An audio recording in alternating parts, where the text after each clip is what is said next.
You'll be surprised that there are people who still believe that India is a country of snake charmers. मैं ये करती हूँ क्योंकि मुझे ये धंधा समझ आता है. I think sometimes costs become a challenge. The idea also has to be Instagrammable. Good products are capable of creating demand. Everybody is fighting for the same slice of the pie. Portraying India in the right manner is really required. I think we want people to be disconnected. Allow me to go a little unfiltered here.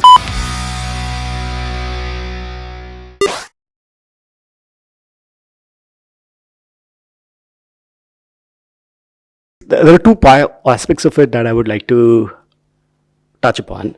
First is the perception or image of India. Second being opportunities or avenues where I have seen young tourists come to India and where I see that there is a huge potential. Now, first is the perception problem, where one, India is considered, slightly unsafe, not very organized, multiple issues. Lots of people have actually. I will be surprised that there are people who still believe that India is a country of snake charmers, and this is absolutely true. I have had this as a first-hand experience. Okay, so this being as a perception challenge. The second being that concert economy, which is people coming and traveling for music events, cultural events, film events. Second, wildlife, which is a great interest point for the young generation as well. And third being educational or, very, immersive travel experiences because we've catered to a number of student groups from universities across who've come to India for they've come for 3 months. You're talking about 4 days, 3 months. They've come for months and they've had a great immersive experience. So these are the few challenges that we need to understand and then be able to understand where does the market lie and how do we build campaigns or something to attract that market. Speaking of younger generation, there's a couple of factors at play. So, for example, for us, we look at where the data is kind of guiding us. And there's a common perception that Gen Z does not have money when it comes to spending on travel, but that is actually not true. For example, we have data that's come out from China and Hong Kong, where on average, they are spending $12,000 per trip. Right? So then the question becomes, how do we cater to them? Who are the people in our ecosystem who are actually understanding what Gen Z actually likes? So I'll give you a couple of examples of the type of stuff we're doing. One of the things we play with is streetwear pop-ups. Gen Z is a big fan of streetwear. And for Vilasa, we have to remember that the first and foremost goal for me and what drives me and excites me is to protect, preserve, and promote the culture of India. So when I say streetwear brands, we're constantly on the lookout for new brands that are working with our indigenous fabrics and our indigenous crafts, but showcasing them in a new light, and then perhaps setting up maybe a private pop-up for our Gen Z client, right? That's idea number one. We did a fabulous group of young ladies from Mexico for the Festival of Holi, where we had experiences that I think they really would have liked. So Vilasa does an itinerary inspired by Sex and the City, right? For solo travelers, we do Emily in Paris, but make it India, right? South Korea, for example, is capitalizing on beauty tourism. India has Ayurveda. Why are we not creating beauty trips, right? Younger generation, including myself, I'm a big skincare girly. It's so fun kind of, learning those rituals that my grandmother taught my mother taught me. So why are we not doing beauty trips when it comes to India as a destination, right? Those are a couple of ideas that Vilasa already works on and executes. Second, I want to speak about wellness. Specifically, there was a great research paper that's come out from Sri Lanka that looked at how wellness resorts, specifically in Sri Lanka, could improve their offerings, but the findings can also be distilled to India. So for Gen Z, one of my favorite findings was researchers suggested, why are we not making wellness more active and hands-on? For example, you could also look at surfing as wellness. You could look at hiking as wellness. You could look at forest bathing as wellness as well, right? You could bring AI into the mix where we're doing custom itineraries for Gen Z that's more interactive. So a variety of ideas that are there at our disposal that we could play with. And another thing, I think, when it comes to Gen Z, especially, for example, when I travel for sales, right? I travel to the UK or I travel to Mexico. We're also seeing that now the travel designers are also younger. They're catering to a younger generation. They're younger themselves. So what are they looking for? They're looking for a DMC or a stakeholder who speaks their language. How can we give them the confidence that we will actually be able to create a trip that is not boring, that their clients are going to enjoy, right? And that is where, look, the golden triangle is going to be the golden triangle, right? There are times my team and I have a conversation, especially if there's a young joinee who will tell us, why are we always selling Delhi, Agra, Jaipur? And my answer is, look, it is a must visit for a first time itinerary, but the challenge is, how do we do it in Vilasa style? Right? I cannot change the destinations. I can recommend some, but these three are going to be the core. How can we still do it in our style, which is very experiential, very immersive? I would like to say we were doing experiential travel before the term was even coined, right? And then speaking of perception, right? We have to understand that a country's product offerings and perception go hand in hand. Once travel designers abroad start seeing those products come out of India, that perception also changes. Marketing alone is not enough, in my humble opinion, to shift perception, right? So those are my notes on Gen Z and how Vilasa is taking care of Gen Z.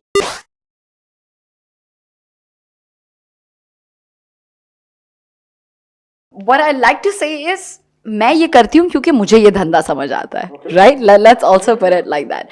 I am able to earn money out of this because I understand it, right? A lot of my background in my education is with luxury brands. It's what I understand really well. What I also understand really well, or what I try to do my best towards, is how can we showcase the essence of India in our trips? If your clients really want to go beyond the surface of what India has to offer, really get to know her, really feel like she's a part of you, then we're the right partner for you. So for example, I was very anti-itineraries. I still am. There are only monuments and temples, because in my opinion, that is a very boring way to explore a country as vibrant as India. So that is not to say that we're not doing temples. So for example, for our female clients, we do a goddess ritual before we take them to the temple that allows them to connect with the goddess whose temple we're taking them to, right? So what the team and I are really kind of working towards is having a storytelling lens when it comes to our trips. And in terms of lucrative, I have to say we've been, I guess, very lucky with the type of clientele we've had. But we've also had kind of a lot of people, no, scratch that. We've been very lucky with the type of clients who've instilled their trust in us. But also there's this broader shift now that's happening in the world towards trips that can make you feel something. And that is what Vilasa has been doing for 8 years now. Right? So that, I guess, puts us in the prime position because we know what they want. We've been preparing for it for many, many years. We started preparing for it when it wasn't even like a trend and the numbers didn't support it. So I guess if anybody's listening to this and thinking, I want to do this, great. You absolutely can do this. But please remember that you need to have conviction in your idea and then also have a little bit of patience for the market to catch up to what you're trying to offer them.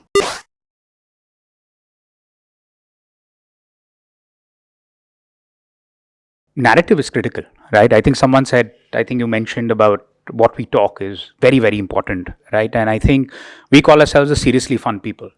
We say, hey, you can do serious work, but do it in a fun way. And I think that's very, very important. And that's, I think, age agnostic, right? How do you kind of look at a space and say that, hey, you're here to have fun? Because eventually you can be a very sustainable brand. You can do a great, job in terms of doing all the right things.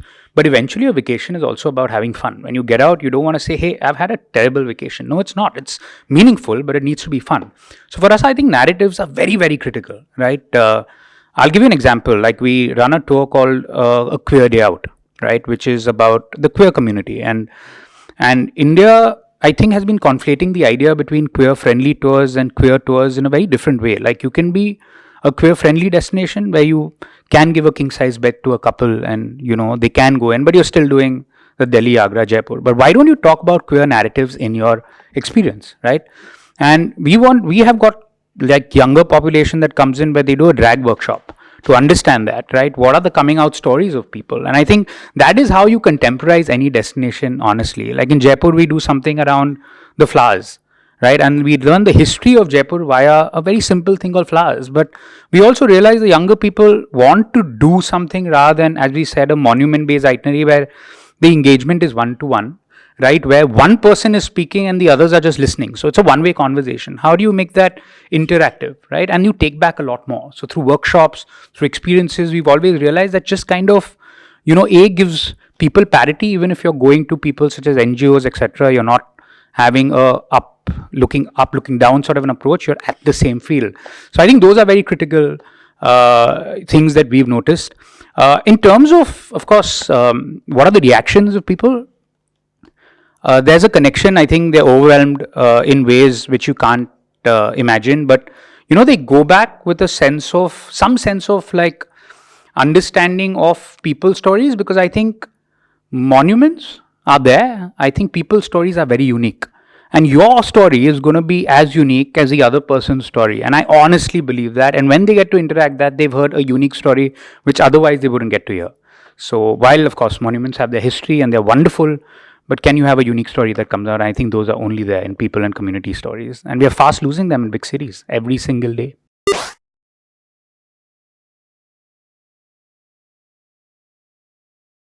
I'm a big proponent of slower travel. I think you should spend, and it comes from the fact that you can spend about 8 days in New York. You can spend 6 days in London. You can do the same in Bombay. You can do the same in Delhi. You can possibly do the same in Jaipur, right? And I'm just talking about these three cities.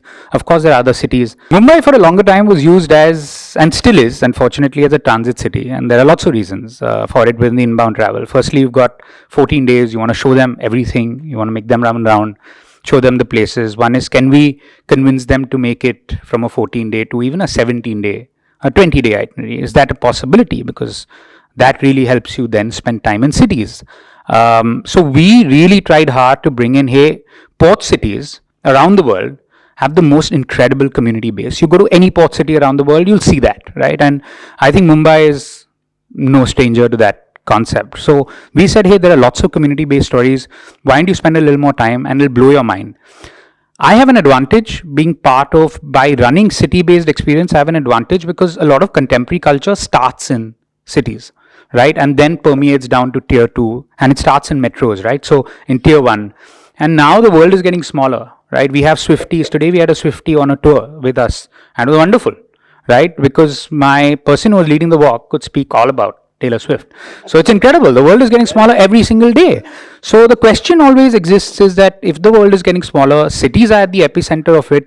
No city is different, and it gives us an advantage because you can have contemporary conversations every day in cities. You can actually show a city how the world is getting smaller, and city gives you that gateway. And I honestly think that's how it works. So it's a heady mix between culture, community, craft that is fast dying. So you need to really see it before it goes away, and then you have contemporary conversations with the best bars, the best food, people who understand the world in the worldly sense better.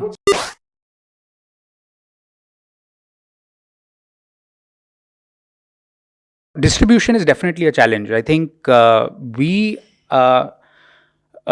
companies like ours, right, they work on thin margins and higher operating costs. And for us, a lot goes in because we create our own IPs. For us to do very in-depth research is very, very critical.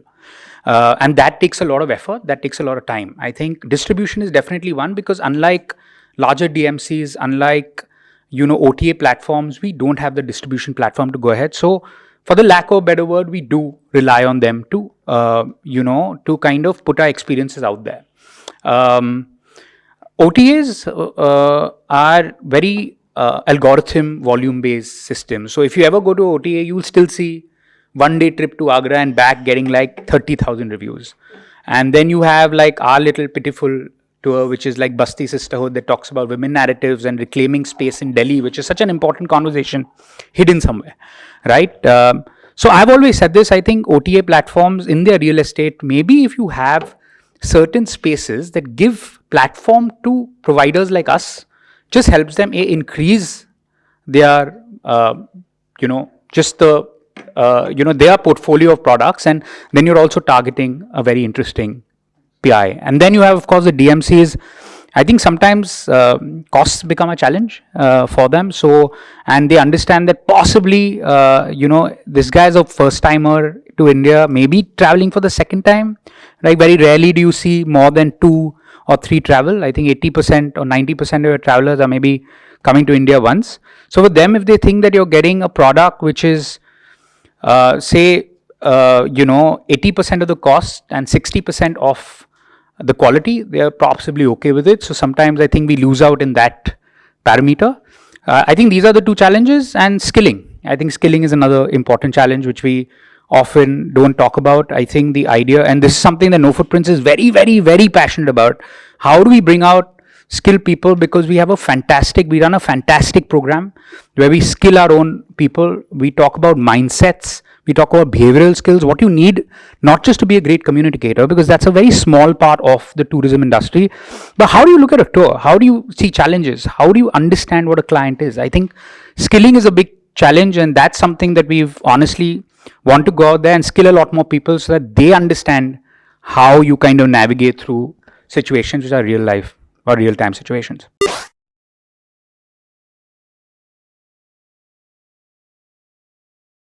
What I've noticed is, since we've been promoting Waxpol hotels in this, the UK market and the German market, and I was just there very recently, and I had a chance to interact with these DMCs and to understand what the local market is looking for, what is the next generation looking for. I'm not specifically talking about Gen Z here, but the new generation of children who are actually influencing travel for the families and for the younger people. So what we notice is what we are doing is somewhere on the right path. For example, like in the Sundarbans, it had a taboo. I'm talking back in 2007, nobody wanted to go to the Sundarbans.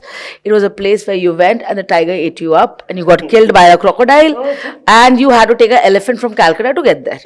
So it was a really, really long journey. So, that misconception over time, through our own personal marketing, through our own information mailers, we were able to train a very, very small percentage of the market about what India or what Sundarban really is. It's not just about going and seeing a tiger. That's number one. What else can you do? So initially people wanted to come, they wanted to go see the tiger in the Sundarbans, and 100% in every single tour that they go, they will see one swimming across with the perfect shot, looking beautiful, just walking right up and vanishing in, and everybody should get that shot. So getting over that misconception and trying to bring the community into play is something that we worked on very diligently. One, of course, was getting the local tribal. There was a widow's village where all the women who lost their husbands, they were actually abandoned by the local community. So we built a tribal village for them where we made them self-earners by doing batik and local handicraft. We gave them the initial support. And then what in turn has happened is this Vidva Pada has become a tribal village. And we actually have the younger generation who want to come and meet these women who've been able to change their lives. At the same time, what we also noticed is that people don't want to go for a safari on a daily basis. They want to come and experience a life like a local Bengali. So we started this curation last year with this brilliant choreographer, theme creator from Calcutta known as Kontea, where you come to the Sundarbans, you dress up like a local Bengali from the Sundarbans, not from any other part of Bengal. So that makes the region more attractive. And with that, you actually go to the village shop, you buy the sari there, they stitch a blouse for you in a day, you put that alta, you sit on the bank side like a typical Bengali would do that in the evening. And this became quite interesting to a very small pocket. Where are we missing out? Because, we're doing these really great experiences, nobody else is doing it. Works wonderful. But who else is promoting it? Do I have the right audience? Am I doing the right kind of promotion to the right market? I think that's what we spoke about earlier, that, what is the perception of the Indian market? This is something that we're doing there in the Sundarbans. But when we come to Kanha, the story completely changes. It's about being there, going for the safaris early morning. In the night, we have a surprise bamboo dinner, like inside a bamboo grove, you'll have a candlelit dinner set up for you, or under a banyan tree, or maybe we take you for a night safari. Things like this are real adventures, and people really find them exciting because they get to do things which they're not able to do, and most importantly, they don't know about. They just know about the timings that, okay, you're in the park from early morning 6 to say 9 or 11 or 12, whatever, in the sun. Then again, you're back for a safari, because that's what most of the people are selling. Back-to-back safaris. Nobody's really talking about the local indigenous communities. Then nobody's talking about the Bega tribes, for example, that you have in Kanha. How they make the beautiful beads, how they dance, how they have a 21 people group who actually perform with different instruments that are made by themselves, and it's actually made with forest produce. So we do these kind of interactions, but what we've also noticed is that the idea also has to be Instagrammable. To be very honest. And I know India is not for it, but we do need to get TikTok. It's got a very, very big fan following. And I feel anything that goes viral there immediately becomes a destination. Because, if you go to Northeast India, where I was there recently in Shillong, everybody is influenced by the K-pop. You get Korean skincare, you get Korean products in Shillong. You don't get basic your Bednath or your Bajradanti or anything like that, but you'll definitely get a Korean ice cream. And like she mentioned, Korean products.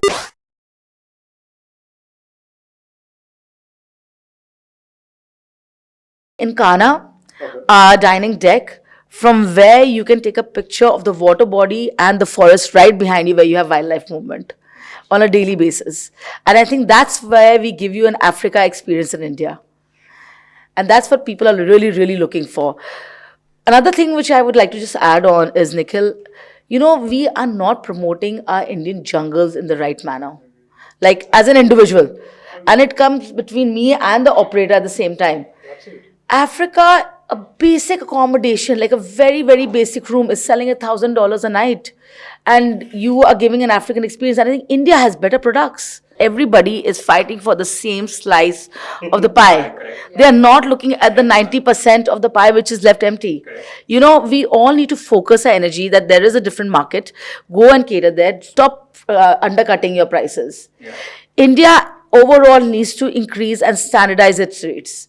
Okay, this is a 5-star accommodation, this is going to be the rate. 4-star, this is going to be the rate. 3-star, this is going to be the rate. And this is the quality of service that you're going to get along with it. Because what happens is, there are a lot of us doing a lot of good work. I really enjoyed listening to what you are doing and what SUYASH has been doing in Agra as well. But do these stories really get out? No. I just watched a video yesterday about this guy who had come to Ranthambore, and he's put it up on social media that the drivers were pushing the car ahead to show us the tiger. Oh my God, the tiger was so distraught. It ruined my whole experience. And I was like, no, that's not the case everywhere. That was just a one-off. But just to put a negative blanket on India as a product, it's a big no-no. You have to understand that we have a large population. That's a very important thing to understand. Are you India ready? I think portraying India in the right manner is really, really required. That India has got vibrant spaces. It has the wildlife. It is not Africa. It's a different park. We have the mountains. We have the mangroves, we have the desert, we are South East Asia, we have Bollywood, we have wildlife, we have culture. I think more than Africa, when you think of Africa, you think Maasai tribes. But when you think of India, we have so many indigenous communities, and each and every one is unique. And I think that's what we've been trying with our Riverwood brands in Pench and Kanha and in Sundarbans, trying to build up these indigenous communities, telling them to please don't change your culture, stay committed to it. We get the clients come and have a look. Like we've just recently launched this very interesting trail. It's called Trail to Table. And we've got a celebrity chef called Michael Swami who's joined hands with us. So he's got in touch with the local Goan tribes and curated a menu where you're coming and staying at the resort with us on day one. You have a local MP khana, as we call it, nashta. Then you go to this camp run by the villagers where you have a complete vegetarian fare inside the forest. Then you trek on a dry riverbed. and you come to the small farmhouse in a location known as Bisapur, and there you have a mahua evening where food is cooked by the local people in the proper fire with the local hand-ground spices, which is all getting done in front of you. And then next day again, you continue walking into the park and you reach a bungalow which was constructed by the British in 1903, where you have a small pilaf rice menu served by the locals. So these are the kind of activities which we are trying to do, but we need the right medium and we really need to think about it. How do we really promote it? In terms of what we have created as a brand India, Incredible India, has been something that has been around for a while now. Tourism in India is not as old as tourism in other countries. If you look like Italy, Greece, Egypt, all these kind of places where, you have the modern traveler already aware of it. Americans, Britishers, all of them already are so aware of it. Whereas when you think of India, the brand perception is what? Poor people, snake charmers, elephant riders, camel chasers, etc. Right? But there's also the extremely mysterious mystique about India, the exoticness about it, the whole tropical region, the length and breadth, the size, the population, the varieties of tribes, cuisine, cultures right across the country is something is too much for a lot of people to take in by itself. So I think what we start with is, I think, getting the brand right. What brand has been created by the previous generations is probably to get people in the door, which is the golden triangle. Yeah, so you do your Agra, Delhi, Jaipur, that's fine. But how much have we promoted any of these other things? And who have been the people that are our brand ambassadors going out and talking about these other experiences that SUYASH has mentioned, that the others have mentioned in terms of the cooler experiences that the younger generation would prefer to have, right? We haven't had that. And that only happens when you initially start building that brand. You have to create brand ambassadors for people to go back and talk about it, right? And that brand starts with ourselves. I think one really important thing that we spoke about, we touched upon earlier, is having fun with your work. And if you're not having fun, then you don't connect with the right people. You're automatically making every meeting transactional and talking about the money rather than looking at it like a long-term marriage that you actually should be looking at it as, in terms of connecting with the right people, making the right experiences, and bringing the right guests to you. So if you're going to be speaking luxury to a budget travel operator, then you're in the wrong marriage.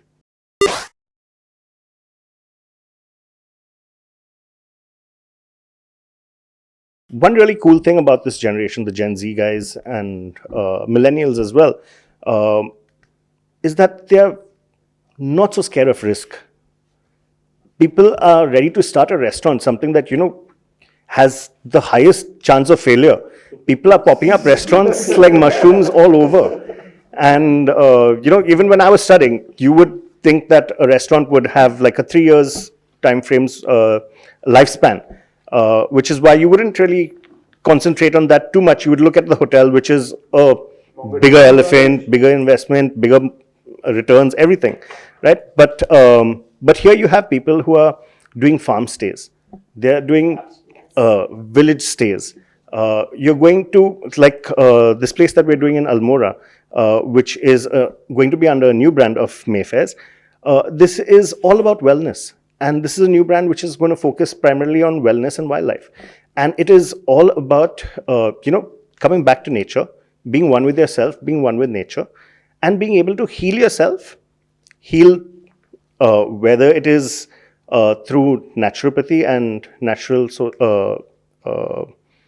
ways, or whether it is just going to the forest, being with nature, and feeling refreshed. The whole point of this entire thing is being able to be yourself and be one with nature. So I think we are having more and more people who are interested in building brands like this and making sure that even though Wi-Fi might be important, it's not the most important thing. We want people to also disconnect. I think at this time and age when everyone wants to constantly be connected, I think we want people to be disconnected. I love to add something super quickly. I absolutely love John's answer. I think when we're looking at hotels, right, and we're looking at the conversation around hotels kind of offering these amenities. And I guess in my role, I also speak to so many hoteliers and like I'm talking to them every day, trying to look at what the client will like.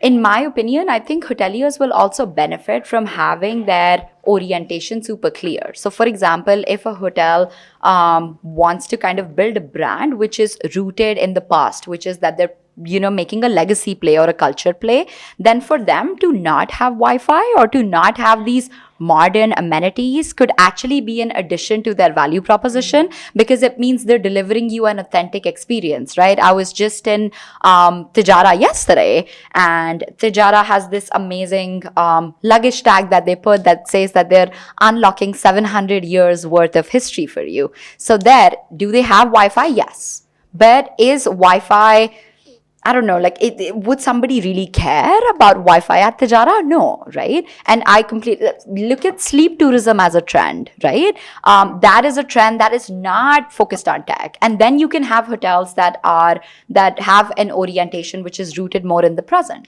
right? Which are kind of playing on the palace, but are also wanting to offer you like Wi-Fi tech. And then you contrast that to the third orientation, which is futuristic, right? Which is something that I'm very excited to see India come up with, where there are hotels that are gearing up for the future. They don't want to do a culture play or a history play or a palace play. They want to do a futuristic play. So I do not think that Indian hotels, given the rich history we have a culture that is 5,000 years old.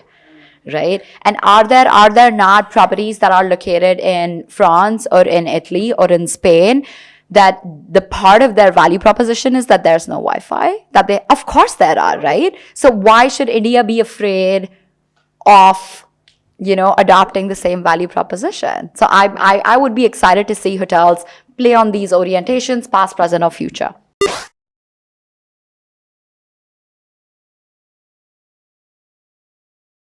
Allow me to go a little unfiltered here. Edit it out later, don't worry about it. Absolutely. No, allow me to go a little unfiltered here. Something which is coming probably more from the heart, out of being an audience, a part of several such conversations around the topic that we are discussing. But at the same time, I feel that these have become just conversational topics, some mind share hogwash, without any actual, meaningful progress or, a plan, a small plan, a very take one step forward. And I've been party to this discussion, these kind of discussions for a long time. Now, let me try and be extremely blunt. I feel that the Indian DMCs at some level went into a price war, which was a lose-lose game. Cut. Everyone's cutting prices, no one's winning.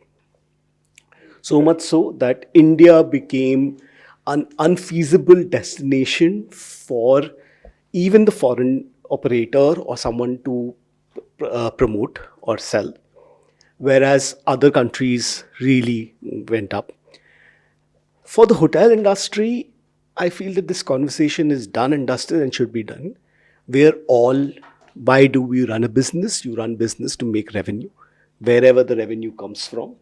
Once you have plenty of revenue, yes, you can go into, community building and all of that, which all sounds great, but no.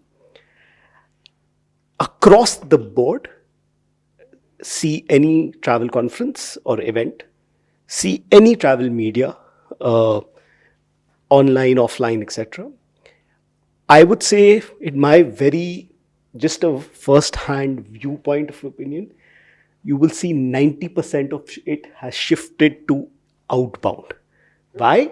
Because that's where the money is. That's where the market is. That's what all companies are doing. So much so that I would say that the multiple Indian DMCs have either opened or pivoted or opened or are saying, okay, domestic kar lo, ye kar lo, India dekh lo. And we're doing the same. I am very much doing the same. All of us here, some are second generation, some are first generation also. Should we take this initiative, which you guys have started, and thank you Devika, thank you Nikhil for this, to try someday to do a 1 day long, very structured discussion and debate between the resources, the time, the challenges we face. Can we put this, then decide that, okay, this action plan seems feasible and let's give it an attempt, give it a shot. So that, these discussions then can have a forward momentum.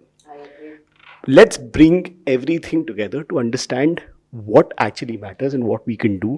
Because honestly, while such conversations are great, but then they remain conversations.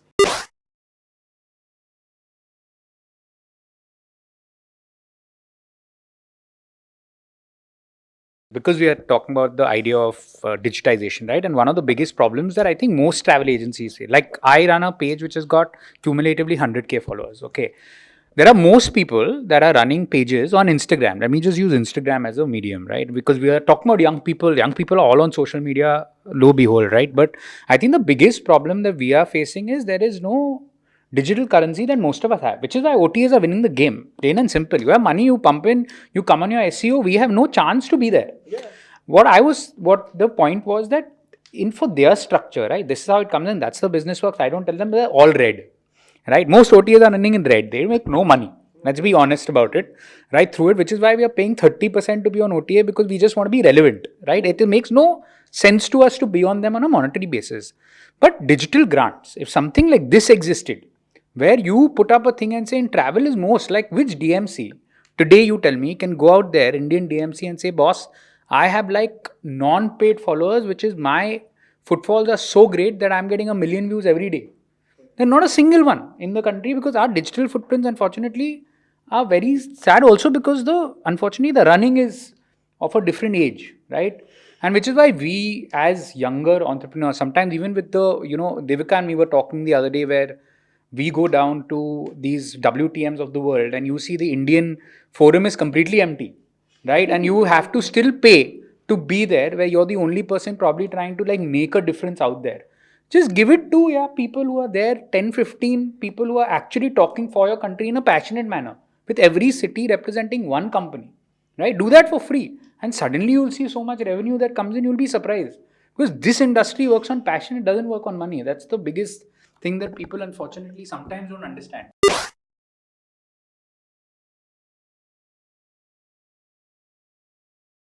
We've had two challenges. One is, our business is a very seasonal business. You can say it's a 3-month business. Okay, then you have the rains, then you have the peak of summers, and then there are exams. And then there's Diwali, and then there's Holi and other chuttis where you don't travel at all, right? So, putting all of this together, when the resort is full, that resort is doing really, really well. There's a big market for clients here. Pench is the place to go. Let's build a hotel there right now. That is the data. That is the data. Yeah. For me, in reality check. Yeah. For me, it's just walking in hotel lobbies. And I know data, because you suddenly know which community is traveling. Some of them are very visible, some of them are not, honestly, right? And you only have personal data to play with, because this 20 million, this 10 million data, honestly, I think is just it's Bangladesh border crossings. Like most of, honestly, like when you say 4 million, right? It's like you are looking at so UK, so my point is that for you, data, of course, your DMCs actually help a lot, because they give you a projection, because some big DMCs do know numbers, because I'm sure, getting information whether India is of interest or not out of interest. right? Walking through, sometimes as I said, like when you know certain data, as if and why I say as pedestrian as walking in a hotel lobby sometimes gives you perspective, is like at a certain time you will see a lot more people from the UAE come in. So can I look at that Cashman market, right? And it might sound very silly, but you get some visible data by just doing something like that. But otherwise, very, very hard to get very accurate data. You know what is the other thing you can look at? Just look at how many airlines, what frequency of flights have increased. Yeah. That's a clear cut way to understand. And another thing you can do is you can go to the arrivals of the airport better than the airport. 15 years back, I used to see so many operators, hoteliers just standing with leaflets outside the airport. International arrival.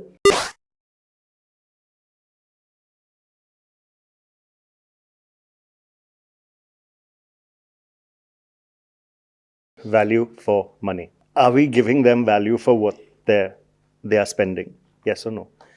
A hand on your heart. You know that we are overcharging in some of the places, and we're not delivering in many of the places. Goa is your classic example of how things have gone wrong, right? If you look at the transport system over there, it's broken. If you look at the pricing system of hotels, on what logic they operate, only they know, right? But there's a demand, and it is being supplemented by the domestic tourists also going in over there.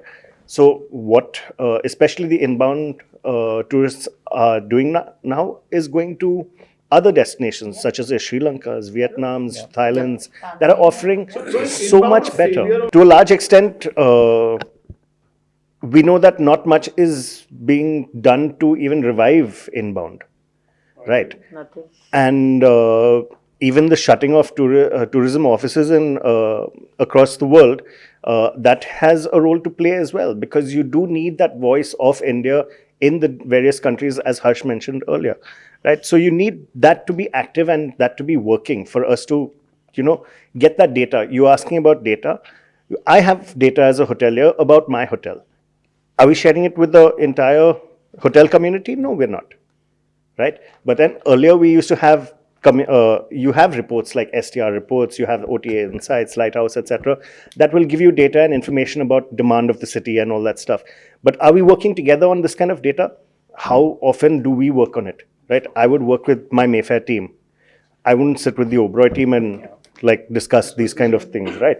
But at a larger level, looking at the larger perspective and coming from a media and advertising approach, I think that is something that we need to evolve to and look at brand India and what is the target market and the ideal customer that we want. So I think, besides all this, we're also missing out on larger tourism events like sporting events and all that are happening in India. I have a media company as well, and we work very closely with sports. About 2 weeks back, we had the World Para Athletic Championships happening in JLN Stadium. Stadium is completely empty.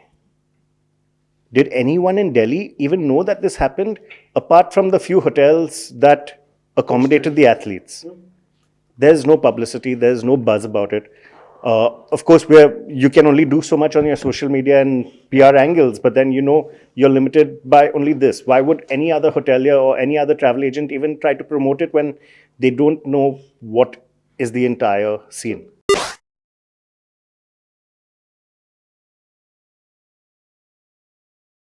I think the one thing that I would like to do that we're working towards as well is to have those kind of products that the younger generation will enjoy, and how can we make them feel excited about India as a destination. So many times younger generation is gonna think of India as boring, right? Because the products and the itineraries that exist at the moment are kind of very monument and history heavy. So I understand that there is one part of business where we're looking at existing demand, but I am a firm believer that if you have a solid product, you can also create demand.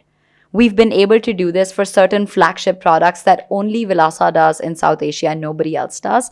So if DMCs could kind of drill down a little bit more, get clearer on what are the type of trips they want to do. What is the India that they want to showcase? Because one thing that we have to remember about India is that they do not call it a subcontinent for no reason, right? So it's very difficult to do one unified campaign for India just because of how much India offers, right? Do we do a campaign on just our food? Do we just pick the culture? What about textiles? Do we just do beauty? Do we just do Ayurveda? So maybe instead of looking at it in these fragmented kind of themes, a better approach could be to look at your India, your journey.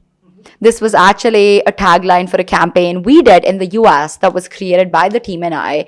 And it's truly also what we believe. Your India, your journey. You tell us what is the vibe that you would like. You tell us what is the theme you would like to play with. And then it is up to us to have that layer of India unfold for you, right? If there's somebody who's super interested in golf, I'm not going to recommend him an Ayurveda beauty experience. Do you know what I mean? So it's my job then to, इस वाले client के लिए ना ये वाली layer खोलनी चाहिए, right? So that I think becomes the job. So when I'm honestly, I do want to say good products are capable of creating demand. It is not just कि आप existing demand देखो और आप बोलो इसमें तो यार demand ही नहीं है, and then you're abandoning the mission altogether. But then this brings me back to what I started with. You need to have conviction. There has to be some conviction that comes from you, right? There was this great professor I had in university, and we did like a whole class on like data, right? At the end of the class, he told us, forget about everything I've said, and he plays us this clip of Steve Jobs where a news reporter is asking Steve Jobs, what market research did you do before you kind of launched the Mac, right? And he said something which was so profound. He said, if I had done any market research, I would not have created the Mac. It's also true, Nikhil, that sometimes people do not know what they want and they do not know what exists, right? So I'm a firm believer in creating demand instead of fighting for demand or like getting into predatory pricing. That's never been a model. I also do not think it's sustainable. It's just bad business sense. How long are you going to compete on predatory pricing, right? It's a lose-lose. And the last thing I would want to add is we were speaking about value for money, which was a fabulous conversation. But again, you know what what I do not want the viewer to take away from this is value for money does not mean let us make something cheaper. Okay, so what is value? Value is the benefit that you're getting divided by the cost you're paying. As soon as the benefit you're getting is greater than the cost you're paying, that's added value. And that does not mean that it has to be something super expensive or radical. It could be personalized touches. It could be, how you're showcasing India at various different touch points. That is added value. And if you look at India from this perspective, I do not think there is a country that can give more value for money than us. I am pro-India and bullish on India. Everybody in the industry comes together and we can actually do that one day planning, discussion, brainstorming, to come up with a single idea that we all focus on. How do we make India great again to the international market? How can we work on the promotions and the social media? And I think I think we all agree on that. So for me, the one thing that I would like is for, say, 5 of us today here, saying that we can make a commitment for a one full day, whenever we come up, an X amount of money, 10,000 rupees, 15,000 rupees or something, and commit a whole day where we plan or something to come together and walk out of the room. We only walk out of the room where we have a practical, easy action plan that we can execute together and pool in resources for that. And it has to be super easy. We just need to take like one step forward. Instead of endless discussions, just even if you take one step forward, so that's the one thing that I would like. There's an Native American proverb that says, you give me a fact, I learn. You give me the truth, I'll believe. But you tell me a story and it'll stay with me in my heart forever, right? And I am a big believer in that because India as a narrative, as someone was saying, is just really poor. I think we need a great PR machinery to talk about India, to speak about the idea of India, which is, and even if it can be like, hey, there are multiple Indias in an India where food is great, everything is great. This is the India. There's also contemporary India. And if you're looking at young, you look at a different kind. And I think that is very important because your storytelling narrative needs to be very, very good, and it needs to be digital front. I always believe it. So I have no problem if your your office is shut, but if you use the digital medium and do that, fantastic, right? I don't have a physical office. I run 3 cities. So I think it's very important that I think as a PR machinery, India needs to do that's beyond, sometimes beyond capabilities in our hands, right? And I think that's on the supreme leader and the gods above, right? And yeah, so I think that's that. I think for us, personally, I think we need to start skilling a lot more people.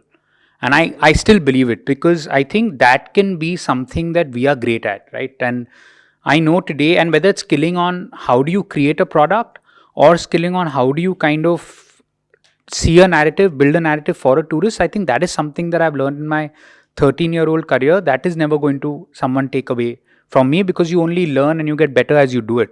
So if you can do that for younger people, get more people, because I don't think anyone wakes up in the morning, they say you want to become a doctor and engineer, who says, yaar, main bada hoke tour guide banunga. Right? I don't think it's in anyone's this to talk about culture, although now culture is getting its currency and its due.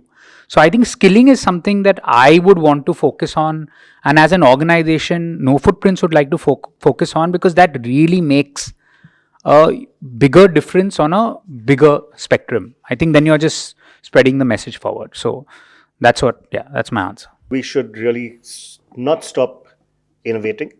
I think innovation is the name of the game. We should continuously keep doing that. I think it's important for us to look at our neighborhood itself and find those gems that we should be celebrating. I think celebrating India and celebrating its people, culture, and everything that is around you, you'd be surprised to know that perhaps in your own neighborhood, you'd probably have a great chef or a great story that could bring 10 people to India for. So don't stop celebrating India, don't stop innovating. And finally, I just talk about, there was this guy who was commissioned to make a statue by a king. The king went to the sculptor, and on day one he looked at the stone and he said, "Where's my statue?" Yeah, and you know how that happened for the next 1,000 days. And then finally, when the statue was made, everyone came for the next 1,000 years to appreciate it, right? So it's not going to be built in a day. It's going to take persistence, perseverance, conviction, and consistency from all of us. So it's the work of the entire industry to come together, make this happen, and really build something that is something that generations can be proud of. I agree with the idea of having a very good ambassador that stands for the country. And I know that, and while we're looking at inbound, I'll give you an example. Like, I have hosted a Nigella Lawson, a Zendaya, a Tom Holland. We've taken around like some really interesting people on tours, right? And lots of them. And I think the fact is that sometimes I believe that we miss out on this opportunity. One word, one sentence, anything, even if they have an idea about it, and maybe pulling it from DMC, maybe pulling it through people, even having a paid person who talks about it, who stands for India, right, abroad, just being there and just talking about it, I think makes a big difference.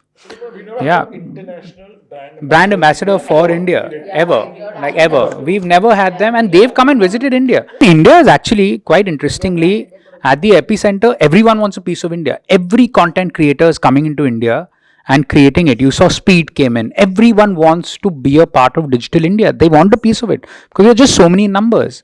And honestly, that's an opportunity to have 1, 2, 3 ambassadors in every country just promoting India would be just incredible. I want to quickly add on to what Harsh said. I think the idea that he suggested is amazing. And another very important layer to this is we have to understand how the algorithm works. So this was actually introduced to me by a fam trip I had done for the leading travel designers from Mexico, right? So they kind of came up to me with these ridiculous questions, and I'm like, "Kaun bata raha hai tumko ye sab? Kahan se aa raha hai info?" And they're like, "Okay, Ruhani, we're gonna do an experiment with you." And they opened their TikTok. They typed India. All the videos were showcasing India in the poorest light that you can imagine. Now we have to understand the psychology also, right? Why? Because fear and disgust get more traction on social media. So we need an antithesis for that. We don't have an antithesis for that. We do not have a unified voice for that. And social media is so powerful, right? It was AKANKSHA, you talking about the Ranthambore story, right? Correct. So obviously, like, bad stories are super easy when it comes to the virality factor, and that is what the algorithm pushes again and again, right? So the algorithm is not caring about, oh, this is gonna showcase India in a bad light. The algorithm cares, this is shareable, this is getting comments and likes, let me push it up on everybody's feed, right? Content that can generate like a feeling of awe or like, wow, this is pretty, is not doing as well as content which is generating disgust. And disgust is a very, very powerful emotion. I would just like to add to what you're saying, Ruhani. One of the things that all of us are really missing out on today is that Instagram is not viewed across the world. For example, in Korea, they have their own social media channel. In China, they have their own social media channel. So we are actually depending on a channel which is not everywhere. And like you mentioned, yes, disgust sells. And negative, I was really surprised at this one particular news. Like in 3 hours, people all over Russia knew about it. Hello.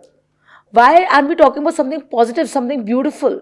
And that's why, when I mentioned it earlier, Nikhil, it's very important for us to be on TikTok or other other channels as well.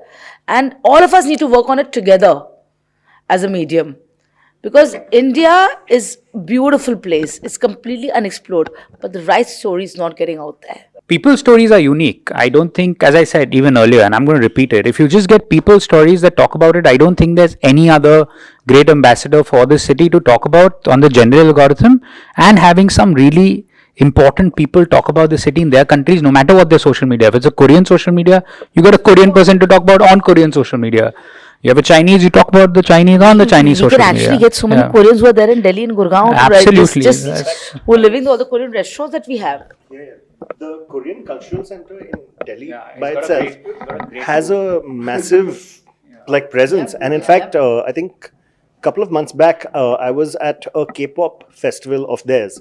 And you would be surprised to see so many people from across India belting out Korean songs. I would never in my wildest dreams imagine a Malayali singing Korean on stage. But it was just happening. And I was just so difficult for your brain to process it. But that's how cool Korean culture has become. And it's not through advertisements or anything like that, but it is through brand ambassadors. When we travel for sales, right, Nikhil, so much of the work that I do internationally, whether it's shows or for sales, is to educate people about what is the luxury that India is able to offer. Point number one is, how can we put India on the map? Even in my meeting, then there is a second layer, once they're like, okay, let's do India. Then the conversation comes, okay, which is the DMC that we're going to work with? But first and foremost, the conversation is centered around India, right? There's so much misinformation out there. And there's also kind of, I don't think we've done a very good job in showcasing the aspirational side of India, which exists. Believe me, it exists, right? Because we do it day in and day out, and clients have their mind blown. Right? They were like, we never knew that an experience like this existed globally, not just in India, globally. There's a big awareness issue. See, I think what all of us told from the starting of this conversation was, India is a land of snake charmers. Yeah. And other charmers. And thali. No. And safety. I think the only time India hits the news anywhere in the world is when it comes to safety, women's safety. If there is a shootout which has happened in the US, it completely dries out. You are still traveling to the US. Yeah. There was a bomb blast in Munich. I was there in Munich after 1 week. No problem. But India, one incident, we talk about so much that the whole world there's an advisory going out, India is an unsafe country for women. Yeah. Really? One incident. Now let's say Ruhani sent a few clients to us, and we had they were female travelers. I say that yes, they had a great time in Kulasa, etc. But can we get everyone's clients, especially female travelers, etc., to just like do a little small bite where they do not mention which company you're traveling from, do not mention this, but just like build a narrative that while yes, some unfortunate, unforeseen, and very like we're not trying to say that any of that is correct or right, but such kind of stuff happens in every country in the world. Can we create that narrative as an industry together to say, okay, so these are the few concerns that we have in the industry. All of us know India is great, culture, land, but does the foreign tourist know? No, not too much. What platforms are we doing? Maybe not the right platforms. Is India unsafe or unsavory country? Is that a problem? Then how do we address it? And like how? Ruhani, you said you travel for sales, so we do, etc. Yes. Let's say कि यार sales में आपको भी तो यही problem हो रही है कि you're trying to say कि यार India आना ही नहीं चाहता कोई या unsafe मांग रहे, तो मैं कह रहा हूँ आपके sales budget में से मैं को आप 10,000 रुपए दे दो, मैं 10,000 रुपए दे रहा हूँ, 50,000 rupees we all put together and we create something. Some of the conversations that I will be having is I will be sending my FTOs and sometimes the clients my own photos traveling in and around India. And I'm like, look, this is me, like this is what I did, to kind of build a little bit of trust and then also tell them how we're kind of taking care of their safety. That's point number 2. So for example, there's, my cars have GPS tracking. The team tracks every single movement of every car, right? Number 3, which is very important, is just to have a real conversation with them that, look, there are unsafe areas in India, just like there are unsafe areas in London, just like there are unsafe areas in New York, and just like there are unsafe areas in Mexico. It is very unfair to categorize an entire country as unsafe, right? Like look at the data coming from London. There's one robbery happening every 15 minutes on Oxford Street. Are you getting this data for Connaught Place? No, you're not, right? But like, so that has to be, we have to give points where points are due, right? I am not saying that there is no crime in India. Yes, there is. But what I'm saying is 2 things can be true at once. Yes, there is crime in India, but crime is not the only thing in India. My boss used to in XIC in Xavier's used to tell me this, PR kiya to darna kya, was his way of putting things together, and which I honestly do agree. Also, I'm just going to add one thing before I go. This is really me cutting very close, but I think it's also interesting because luxury for different countries is very different. So the thought of luxury is not similar everywhere. So when you talk about luxury, right, you shut your eyes, you probably think of in Italy, you think probably in Sicily is different, and possibly Rome is different, probably India is different. You characterize your luxury in a different way, and I think there's a taker for every kind of luxury if you're into lux travel. And sometimes I believe in my case, right, and I keep harping on this, that one story of that person is luxury because you otherwise would not get access to that story, right? And that is luxury because that is a very unique thing that you're doing. So anyways, on that note. India, I think the biggest point of luxury is you have a driver. You get a chauffeur-driver car. You get a waiter to come and serve you food and free water. Please don't forget that in the restaurants.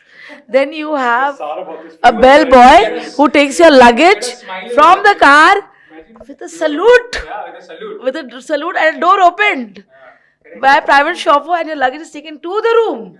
Not left at the reception. So I think we need to be talking about these stories. And also a very important fact that India, like any other country, we have a larger population that speaks English now.